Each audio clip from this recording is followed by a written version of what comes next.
Guys, in today's video I will be showing you how to fix Weplay lag problem.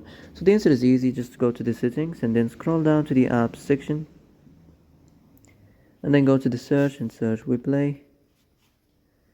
Then go to the storage. Here you will find this clear cache option. Click on it. Now you can go check it if it worked, and if it didn't you can try to restart your phone or turn the Wi-Fi off and on, or the Bluetooth or the airplane mode.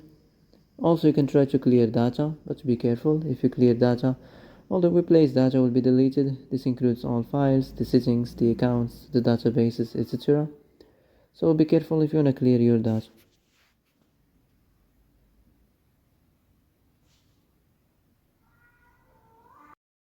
And that's it for today's video.